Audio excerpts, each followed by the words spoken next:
স্বাগতম সবাইকে।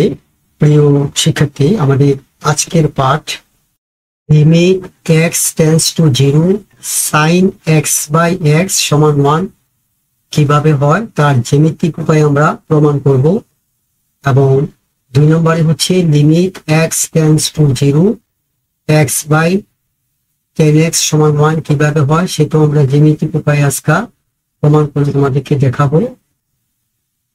প্রথমত আমরা প্রমাণ করব limit x tends to 0 sine x by x সমান 1 কিভাবে 1 হয়। Limit x tends to 0 x by 10x সমান 1 কিভাবে হয়, এবং তাদের অনুসিদ্ধান্ত হিসাবে limit x tends to 0 x by sine x সমান 1 কিভাবে হয়, এবং limit x tends to 0 10x by 1 কিভাবে হয়। আমরা আজকে তোমাদেরকে জ্যামিতিক উপায়ে এই 4টা সূত্র প্রমাণ করে দেখাবো। শিক্ষার্থী, তোমাদেরকে বলে রাখি, আমরা যখন গাণিতিক সমস্যাতে প্রবেশ করব তখন এদের প্রত্যেকটাই কোনো না কোনো গাণিতিক সমস্যায় সূত্র হিসাবে ব্যবহৃত হবে। সুতরাং এই সূত্রগুলো কিভাবে প্রতিষ্ঠিত হলো, কোন প্রক্রিয়ায় প্রতিষ্ঠিত হলো তা ভালো করে অনুধাবন করতে না পারলে গাণিতিক সমস্যাতে এদেরকে প্রয়োগ করা প্রায় কঠিন হয়ে যাবে। যাই হোক প্রিয় শিক্ষার্থীরা, আমরা তাহলে আমাদের আজকের পাঠটি শুরু করছি। আশা করছি তোমরা পাঠটি মনোযোগ সহকারে শুনবে। প্রিয় শিক্ষার্থী, আমরা এই 4টা সূত্র গাণিতিকভাবে প্রমাণ করার জন্য মাধ্যমিক জ্যামিতিতে তোমরা বৃত্তির উপর অনেকগুলো উপপাদ্য বা সূত্র শিখেছ। যে 3টা সূত্র আজকে এই 4টা সূত্র প্রমাণ করার জন্য আজকের এই 4টা সূত্র প্রমাণ করার জন্য মাধ্যমিক পর্যায়ে বৃত্তির উপর যে উপপাদ্য বা সূত্রগুলো তোমরা পড়েছো তার মধ্যে 3টা উপপাদ্য বা সূত্র আজকে এগুলা প্রমাণে ব্যবহৃত হবে। আমি পর্যায়ক্রমে বলছি, তোমরা মনোযোগ সহকারে শুনো। প্রথমটা হচ্ছে বৃত্তের কেন্দ্র থেকে কোনো জায়ের উপর অঙ্কিত লম্ব ওই জাকে সমান দুভাগে ভাগ করে। 2 নম্বরটা হচ্ছে এটা আজকে প্রয়োগ হবে বা ব্যবহার হবে। 2 নম্বরটা হচ্ছে বৃত্তের কোনো বিন্দুতে অঙ্কিত স্পর্শক স্পর্শবিন্দুগামী ব্যাসার্ধের উপর লম্ব। 3 নম্বর অর্থাৎ সর্বশেষটা হচ্ছে বৃত্তের বহিস্থ বিন্দু থেকে বৃত্তের উপর 2টি স্পর্শক টানা হলে বহিস্থ বিন্দু থেকে ওই স্পর্শ বিন্দুদের দূরত্ব সর্বদা সমান হবে। এই 3টা সূত্র যেগুলো তোমরা মাধ্যমিক জ্যামিতিতে উপপাদ্য তথা সূত্র হিসেবে প্রমাণ করেছ, এখন এগুলো সূত্র হিসেবে প্রয়োগ হবে। 3টা সেগুলো হচ্ছে এই যে 1 নম্বর একটা, 2 নম্বর একটা আর 3 নম্বর একটা, এগুলো দিয়ে দিলাম যাতে তোমরা প্রয়োগ করতে তোমাদের সুবিধা হয়। শিক্ষার্থী, আমরা আমাদের পাঠের পরবর্তী অংশে যাচ্ছি। লক্ষ্য করো, আজকে এই sine limit x tends two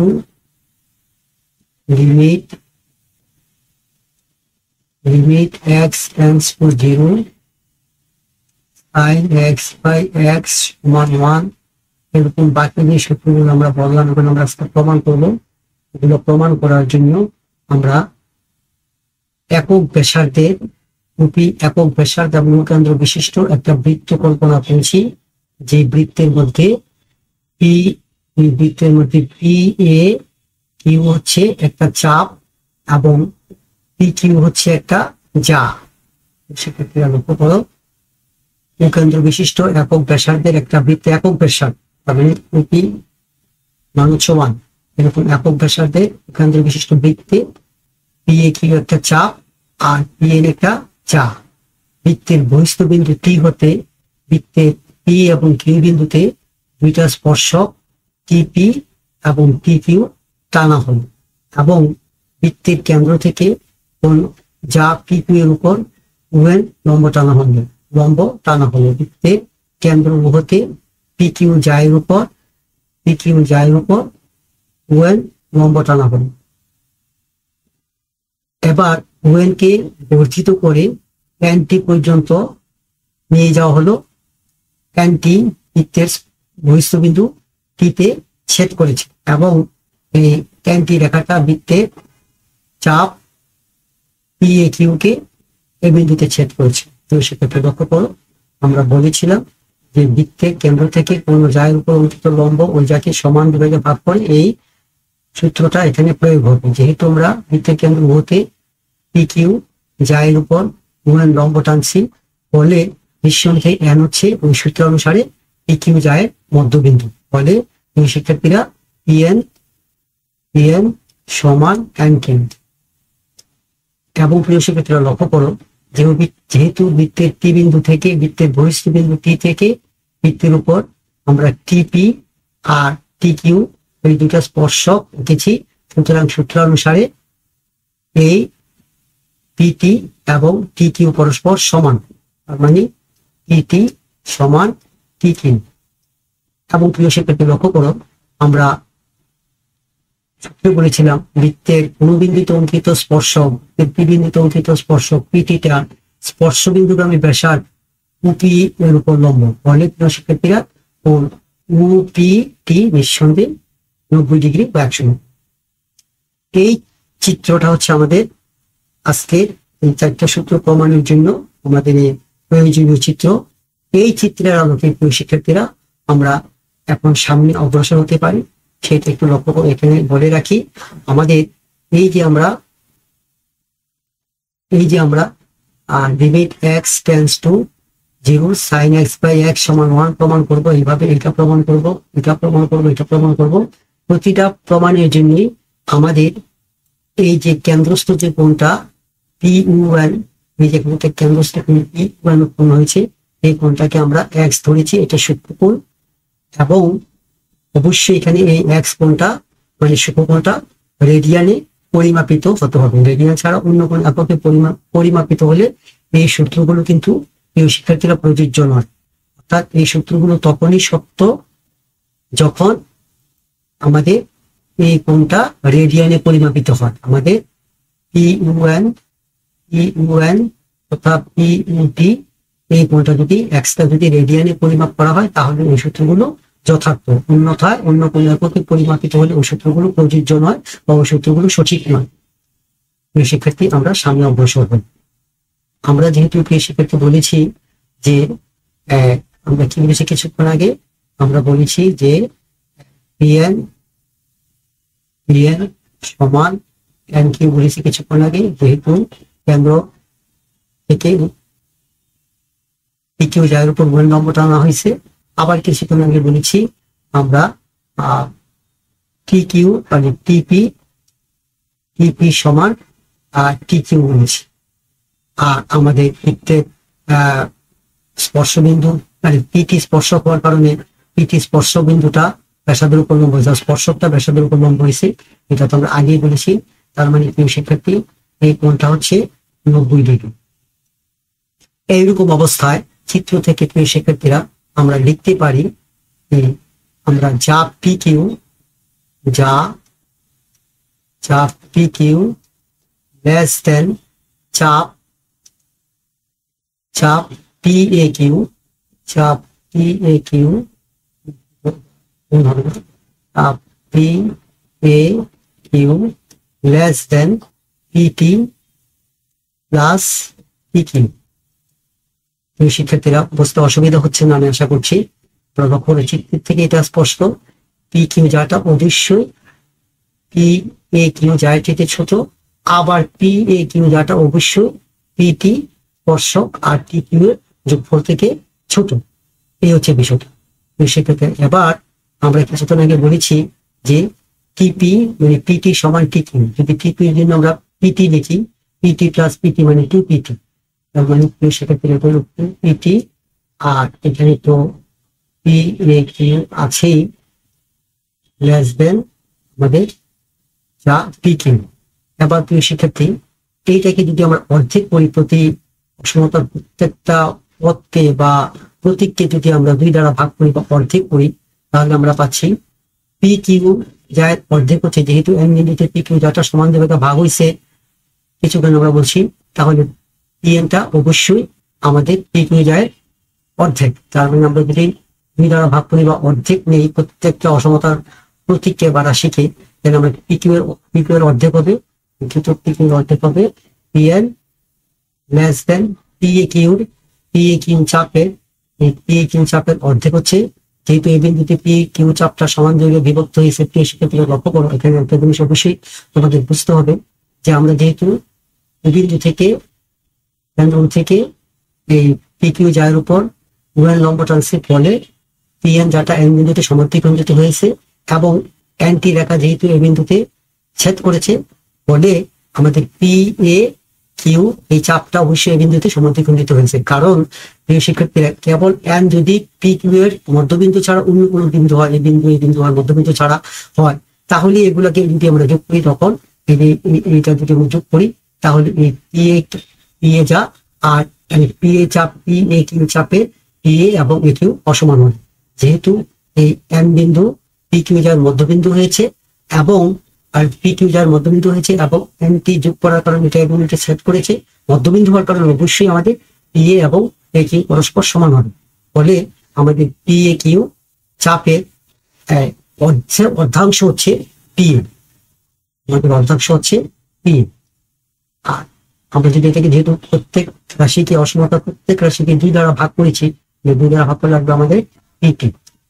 সেক্ষেত্রে লক্ষ্য করো, এরকম অবস্থায় আমরা এটাকে যদি অসমতা 1 হিসাবে প্রকাশ করি, এবার চিত্র পিইউএন থেকে, শিক্ষার্থীরা ত্রিভুজ পিইউএন থেকে, যেহেতু এই পিএনইউ লম্ব, ফলে পিএনইউ একটা সমকোণী ত্রিভুজ, পিএনইউ একটা সমকোণী ত্রিভুজ। এই ত্রিভুজ পিএনইউ সমকোণী ত্রিভুজে আমরা পাই সাইন কোণ এক্স সমান লম্ব বাই অতিভুজ। লম্ব হচ্ছে শিক্ষার্থী কোণের বিপরীত বাহু, লম্ব হচ্ছে পিএন আর অতিভুজ হচ্ছে ওপি। প্রিয় শিক্ষার্থী লক্ষ্য করো, আমি কিছুক্ষণ আগে বলেছিলাম ওপি একক ব্যাসার্ধের, তার মানে 1 আর পিএন তার মানে পিএন, তার মানে প্রিয় শিক্ষার্থী লক্ষ্য করো সাইন এক্স এর মান হচ্ছে পিএন। আবার আমরা মাধ্যমিক উচ্চতর গণিত থেকে জানি যে চাপ এস ইনটু আর থিটা, সুতরাং আমাদের চাপ পিএ সমান হবে আর থিটা। আর হচ্ছে ব্যাসার্ধ হচ্ছে উপি, আর থিটা হচ্ছে কোণ এক্স, তার মানে এক্স, তার মানে প্রিয় শিক্ষার্থী উপি হচ্ছে একক ব্যাসার্ধের, তার মানে 1 ইন্টু এক্স, তার মানে হচ্ছে প্রিয় শিক্ষার্থী এক্স, তার মানে চাপ পিএ এর মান হচ্ছে এক্স। এইভাবে প্রিয় শিক্ষার্থী লক্ষ্য করো, বৃত্তের কোনো বিন্দুতে অঙ্কিত স্পর্শবিন্দু কারণ ব্যাসার্ধের উপর লম্ব, আমরা কিছুক্ষণ আগে এই সূত্রটা পড়েছি, এই সূত্রটা এখন কাজে লাগবে। এই পিটি স্পর্শবিন্দু ব্যাসার্ধ ইউপির উপর লম্ব, ফলে আমরা বলেছি ইউপিটি 90 ডিগ্রি। 90 ডিগ্রি হওয়ার কারণে নিঃসন্দেহে ত্রিভুজ ইউপি একটা সমকোণী ত্রিভুজ। এই সমকোণী ত্রিভুজে আমরা যদি tan x এর জন্য যদি ব্যবহার করি, tan থিটা জানি আমরা লম্ব বাই ভূমি, তাহলে এখন x কোণের জন্য পরিমাপ করলে কোণের বিপরীত হচ্ছে x কোণের বিপরীত হচ্ছে লম্ব পিটি, তার মানে tan x হচ্ছে পিটি বাই লম্ব বাই ভূমি। তো আমাদের এই কোণের বিপরীত লম্ব আর এই কোণটা 90 ডিগ্রি হওয়ার কারণে এটা হচ্ছে অতিভুজ, সুতরাং এটা হচ্ছে ভূমি, তার মানে পিটি বাই ভূমি। শিক্ষার্থী লক্ষ্য করবে পি এর মান 1, তার মানে পিটি, তার মানে সমান হচ্ছে পিটি। শিক্ষার্থী লক্ষ্য করো tan x এর মান হচ্ছে পিটি। এখন আমরা এই tan x এর মান পিটি, চাপ পি এর মান এক্স, এই যে এক্স, আর সাইন এক্স এর মান পিএন, এই এক অসমতায় যদি আমরা বসাই, পিএন সমান হচ্ছে সাইন এক্স, তার মানে sine x less than PA, চাপ পিএ সমান হচ্ছে এক্স লেস দেন আমাদের পিটি হচ্ছে প্রিয় শিক্ষার্থীরা tan x, তার মানে tan x। প্রিয় শিক্ষার্থী লক্ষ্য করো, এইটাকে যদি আমরা 2 নম্বর অসমতা দিই এবং এই অসমতাকে যদি প্রিয় শিক্ষার্থীরা আমরা প্রত্যেক অসমতা রাশিকে যদি আমরা সাইন এক্স দ্বারা ভাগ করি, sine x by sine x মানে 1 less than x by sine x, অসমতার প্রত্যেক রাশিকে আমরা সাইন এক্স দ্বারা ভাগ করছি, লেস দেন আমরা পাচ্ছি tan x by sine x. সেক্ষেত্রে লক্ষ্য করো, এবার আমরা এটাকে আমরা লিখতে পারি 1 less than x by sine x less than tan x by sine x. 10x মানে সেক্ষেত্রে হচ্ছে sin x by cos x, sin x by cos x কোন চিহ্ন দিয়া এই tan x টা 1 বাই sin x উল্টে যাবে, sin x কাটা সেক্ষেত্রে। তাহলে আমাদের যেটা আমরা পাচ্ছি এখান থেকে আমরা যেটা পাবো সেটা হচ্ছে, আবার আপনাদেরকে দেখাই এই অংশটা, যে 1 less than x by sin x R less than 1 by cos x। আমরা পাবো 1 less than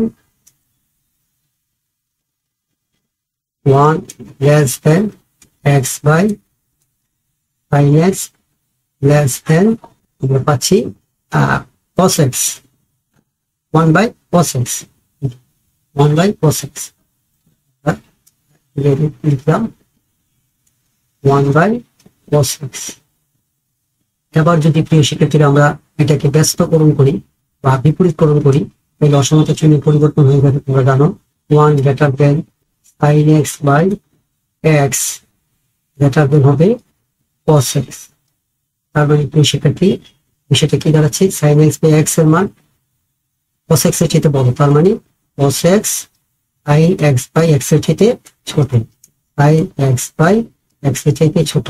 আবার 1 sin x by x এর চেয়ে বড়, তার মানে sin x by x 1 এর চেয়ে ছোট। সেক্ষেত্রে এই অবস্থায় আমরা এটাকে লিখতে পারি cos x less than sin x by x less than 1। এটাকে যদি আমরা 3 নম্বর আমরা এইটাকে 2 নম্বর অসমতা দিলাম, এইটাকে আমরা 3 নম্বর অসমতা দিলাম, এটাকে 2 নম্বর অসমতা, আর এইটাকে আমরা 3 নম্বর অসমতা দিলাম, 3 নম্বর অসমতা দিলাম। এবার তুমি সেক্ষেত্রে লক্ষ্য করো ত্রিভুজ PUN এই ত্রিভুজে যখন x tends to 0 হয়ে যায়, মানে x এর মান যখন ক্রমাগত ছোট হতে হতে প্রায় শূন্যের পর্যায়ে এসে যাবে, ততই প্রিয় শিক্ষার্থীরা P বিন্দু আস্তে আস্তে উপর থেকে এসে n বিন্দুতে উপনীত হবে, এবং n বিন্দুতে এসে উপরিপতিত হবে, আবার n বিন্দুতে পতিত হবে। এরকম x tends to 0 অবস্থায় PN যেহেতু n বিন্দুতে পতিত হচ্ছে, তখন এই অবস্থায় P বিন্দু যতই আমাদের এই কাছাকাছি আস্তে আস্তে n বিন্দুতে এসে পতিত হবে, ততই UP আর গিয়া UN সমান হবে, UP এবং UN সমান হবে। যখন প্রিয় শিক্ষার্থীরা UP এবং UN UP সমান UN হয়ে যাবে, UP সমান UN হয়ে যাবে। এই শিক্ষার্থীরা লক্ষ্য করা, আবার দেখছি যখন x tends to 0 তখন ক্রমাগত x যখন ছোট হতে প্রায় শূন্যের পর্যায়ে এসে যাবে, P বিন্দু তত n এর বিন্দুতে এসে উপনীত হবে। এই পর্যায়ে n বিন্দুতে উপনীত হবে x tends to 0 পর্যায়ে UP আর UN পরস্পর সমান হয়ে যাবে, এবং UP সমান UN হয়ে যাবে। এখন আমরা এই UN এর জন্য যদি আমরা UP লিখি, UP এখানে UP ভাগ করলে 1 আর 1 কে 1 দ্বারা ভাগ করলে 1, তার মানে শিক্ষার্থী cos x সমান দাঁড়াবে 1। এই অবস্থায় আমরা এখান থেকে পাই যখন cos x সমান 1 দাঁড়ায়, তার মানে 1 less than sin x by x less than 1। প্রিয় শিক্ষার্থীরা লক্ষ্য করো এই সমীকরণটাকে আমরা অসমতাকে দিলাম 4 নম্বর অসমতা। প্রিয় শিক্ষার্থী লক্ষ্য করো যখন x tends to 0 তখন limit x tends to 0 sin x by x কি হচ্ছে, দেখো যে এই sin x এর মান 1 এর চাইতে বড়, আবার 1 এর চাইতে বড়, আবার 1 এর সমান, তার মানে 1 এবং 1 এর মাঝখানে। সেক্ষেত্রে আমরা যদি এরকম একটা সংখ্যা রেখা চিন্তা করি, এখানে 1 sin x এর মান 1 এবং 1 এর মাঝামাঝি অবস্থিত, 1 এবং 1 এর মাঝামাঝি অবস্থিত, তো শিক্ষার্থীরা ঠিক 1। তার মানে শিক্ষার্থীরা যখন x tends to 0 হবে, এরকম x tends to 0 অবস্থায় আমরা limit x tends to 0 sin x by x কে আমরা বলতে পারি শিক্ষার্থীরা 1, কারণ x tends to 0 অবস্থায় আমরা পাইছি এই 1, আর 1 মানে হচ্ছে তখন এই 1 বসলে আমরা এটা পাই, আর এটা যেটা মিন করে সেটা হচ্ছে sin x by x এর মান 1 এবং 1 এর মাঝামাঝি। 1 এবং 1 এর মাঝামাঝি প্রিয় শিক্ষার্থীরা 1 এবং 1 এর মাঝামাঝি একটা ক্ষুদ্রতম যে সংখ্যাটা আছে সেটা একই হবে, তাই না প্রিয় শিক্ষার্থীরা? তার মানে x tends to 0 অবস্থায় limit x tends to 0 sin x by x এর মান হলো 1। সেক্ষেত্রে লক্ষ্য করো আমরা যে বলছিলাম যে প্রথম সূত্রটা ছিল আমাদের limit x tends to 0 sin x by x সমান 1 কিভাবে হয় তার প্রমাণটা। এবার প্রিয় শিক্ষার্থী আমরা এই 2 নম্বর একটা প্রমাণ করব, সেটা কি, যে limit x tends to 0 x by tan x সমান 1 কিভাবে হয় তুমি সেটা লক্ষ্য করো। আমরা এই এবার যেটা করব সেটা হচ্ছে আমরা এই সমীকরণটাকে এই যে 2 নম্বর সমীকরণটাকে 10x দ্বারা ভাগ করব। 2 নম্বর সমীকরণটা কি প্রিয় শিক্ষার্থী? 2 নম্বর সমীকরণটা হচ্ছে sin x less than x less than 10x, sin x less than x less than 10x। 2 নম্বর অসমতাটা হচ্ছে sin x less than x less than 10x। প্রিয় শিক্ষার্থীরা, আমরা যদি অসমতা প্রত্যেকটা রাশিকে 10x দ্বারা ভাগ করি তাহলে আমরা পাচ্ছি sin x by 10x less than x by 10x less than 10x কে 10 দ্বারা ভাগ করলে ভাগফল 1। তুমি সেক্ষেত্রে লক্ষ্য করো। এবার আমরা এটাকে যেটা লিখতে পারি সেটা হচ্ছে sin x ঠিক রেখে বা sin x ঠিক রেখে 10x মানে হচ্ছে sin x by cos x, তার মানে cos x এর উপরে ওটাই ভাববো আমরা cos x by sin x less than x by 10x x by 10x less than আমাদের 1। সেক্ষেত্রে sin x কাটা, তার মানে আমরা পাচ্ছি cos x less than x by 10x less than 1। সেক্ষেত্রে আবার লক্ষ্য করো x tends to 0 অবস্থায় cos x tends to 0 অবস্থায় cos x সমান হয়ে যাচ্ছে 1। আমরা কিছুক্ষণ আগে দেখিয়েছি x tends to 0 অবস্থায় cos x সমান 1 হয়ে যায়, আমরা এটা দেখিয়েছি। x tends to 0 অবস্থায় cos x x tends to 0 অবস্থায় cos x এর মান 1 হয়ে যায়। আমরা এখন যদি এখানে এটা প্রয়োগ করি সেক্ষেত্রে লক্ষ্য করো x tends to 0 অবস্থায়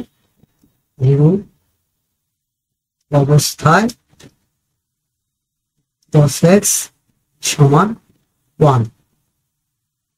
আবার দেখো x tends to 0 অবস্থায় x tends to 0 অবস্থায় এই যে cos x সমান 1। তাইলে আমরা এই অবস্থায় যেহেতু cos x সমান 1, সুতরাং এই অসমতাকে আমরা এখন লিখতে পারি যে 1 less than x by 10x less than 1। সেক্ষেত্রে এখন আমরা এখানে থেকে লিখতে পারি এটা হচ্ছে যে x tends to 0 অবস্থায় x tends to 0 হলে দেখো x by 10x এর মান 1 এবং 1 এর মাঝামাঝি। আমরা যদি সংখ্যাটা করি আগেরটা চিন্তা করি 1 এবং 1 এর মাঝামাঝি, প্রিয় শিক্ষার্থীরা 1 এবং 1 এর মাঝামাঝি বলতে 1 এবং 1 থেকে 1 এর মধ্যে, 1 থেকে 1 এর মধ্যে একই অবস্থান করে। তার মানে প্রিয় শিক্ষার্থীরা x tends to 0 অবস্থায় x tends to 0 x by 10x সমান হচ্ছে 1। শিক্ষার্থীরা আশা করি এই দ্বিতীয় সূত্রটাও কিভাবে বলবো তা বুঝতে তোমাদের অসুবিধা হয়নি। x tends to 0 x by 10x সমান 1 কিভাবে হলো। সেক্ষেত্রে আবার আমরা এই দুইটা অনুসিদ্ধান্ত প্রমাণ করবো।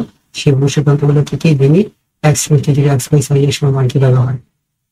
শিক্ষার্থী যখন আমরা প্রমাণ করবো limit x tends to 0 x by sin x সমান 1 কিভাবে হয়। আমরা কিন্তু কিছুদিন আগে প্রমাণ করে আসছি limit x tends to 0 sin x by x সমান 1 এটা প্রমাণ করে আসছি। আর প্রমাণ করে আসছি limit x tends to 0 x by 10x সমান 1। এই দুটো আমরা প্রমাণ করে আসছি। এই দুটো প্রমাণের আলোকে আমরা এখন অনুসিদ্ধান্ত প্রমাণ করবো লিমিট x by এত 1 কিভাবে হয়। সেক্ষেত্রে লক্ষ্য করো আমরা এটাকে লিখতে পারি limit x tends to 0 x by sin x এই কথা সেক্ষেত্রে 1 by sin x by x একই কথা সমান হলো 1। তার মানে সেক্ষেত্রে লক্ষ্য করো যে এটা যেই কথা লিখিত 1টাকে আমি দুইটা বাইরে রাখলাম চলক বর্জিত, আর এটা যেহেতু চলক আছে তাহলে এখানে আমরা এটাই লিখতে পারি limit x tends to 0 sin x by x।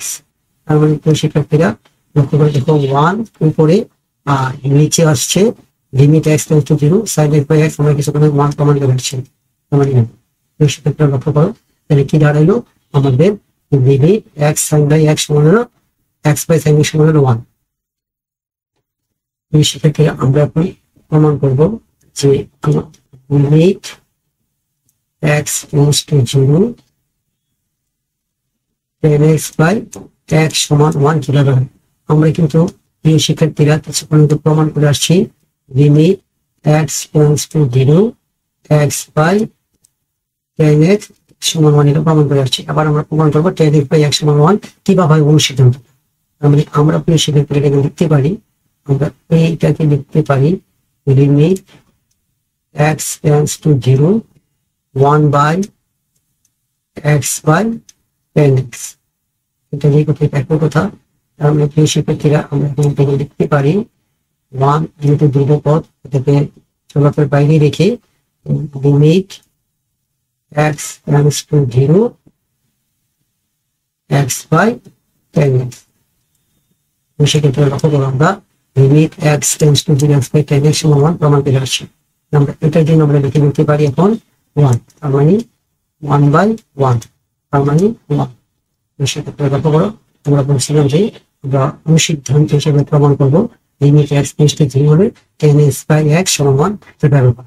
আশা করছি কিভাবে 10x বাই x সমান 1 হয় 1 হয় তা তোমরা বুঝতে পেরেছ।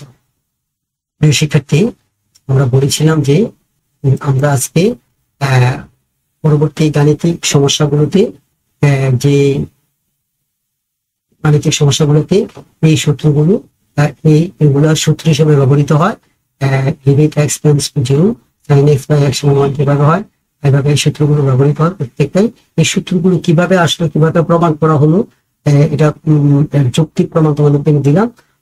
অথবা এগুলা যখন গাণিতিক সমস্যাতে এগুলা প্রয়োগ করতে হলে অনেক সময় কিভাবে প্রয়োগ করতে হবে, প্রায়োগিক ক্ষমতাটা বা দক্ষতাটা অর্জিত হয় না, সেই জন্য আমি এগুলা জ্যামিতিকভাবে প্রমাণ করে দেখালাম। আশা করছি এগুলো আমাদের বুঝতে অসুবিধা হয়নি। এই সমস্যা কমেন্ট করে জানাবে, আমরা সমাধান দেওয়ার চেষ্টা করবো। প্রিয় শিক্ষার্থী, আমাদের আজকে আলোচনা প্রায় শেষ পর্যায়ে। আগামী ক্লাসে আবার তোমাদের সাথে কথা হবে। ততক্ষণ সবাই ভালো থাকবে, সুস্থ থাকবে এই প্রত্যাশা শেষ করছি। শেষ করবার আগে আমি আহ্বান করবো চ্যানেলটিকে সাবস্ক্রাইব করে দেবে, পরবর্তী ভিডিওগুলো তোমরা নোটিফিকেশন সহ পেয়ে দিতে পারবো। যারা তোমাদের সাবস্ক্রাইব করেছ তাদেরকে অশেষ ধন্যবাদ। আমরা পরবর্তী ক্লাসে আমরা লিখেছিলাম আরো 4টা সূত্র, ওই সূত্র পরবর্তী ক্লাসে প্রমাণ করে দেখাবো। তারপর আমরা গাণিতিক সমস্যাতে যাবো এবং অবজেক্টিভে যাবো। আবার অশেষ ধন্যবাদ। সুস্থ থাকবে শেষ করছি। আল্লাহ হাফিজ।